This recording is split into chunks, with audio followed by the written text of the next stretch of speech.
Hello everyone, welcome to the latest dose of science news from New Scientist. I'm Rowan Hooper. We're going to start with COP29 Climate Summit. It's in Azerbaijan at the moment.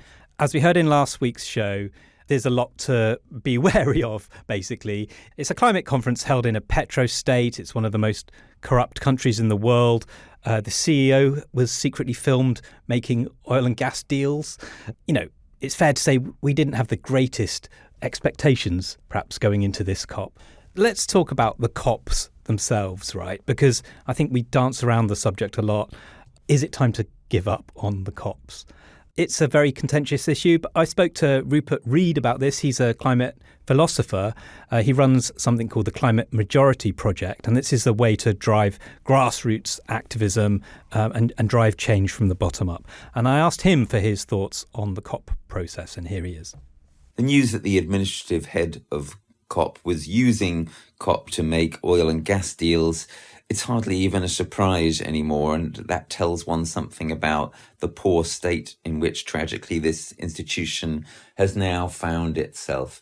This could have an upside. My own view has been for some time that it would actually be a good thing if the COP process started to become more thoroughly questioned, because then people would take more seriously the creation of emerging alternatives to it, such as the Fossil Fuel Non-Proliferation Treaty, and more generally the phenomenon of climate clubs. What we need is coalitions of the willing, nimble groups of countries getting together to agree things that they can and will actually agree on and leading the way, rather than the huge lumbering process of COP, which, as has been made clear by Simon Sharp in his very important book, 5 Times Faster, was pretty much designed to fail.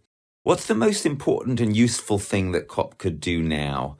Well, what about if there were to be a general admittance that, as James Hansen has said, 1.5 is deader than a doornail? That would actually be useful.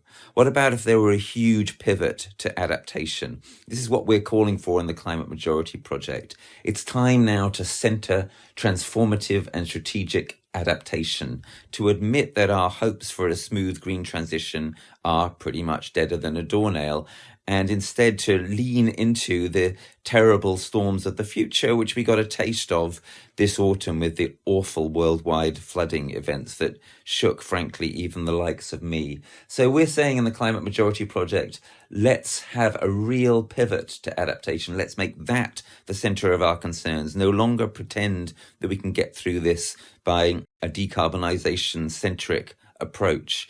And if we were to actually get serious about funding and doing adaptation in our own countries and the world over, including, of course, a massive dose of adaptation finance, that would probably be the single most useful thing that we could do now. Not least because by making the problem, the emergency, so much realer to everyone, we would actually fuel progress on mitigation and decarbonisation as well. That was Rupert Read of the Climate Majority Project.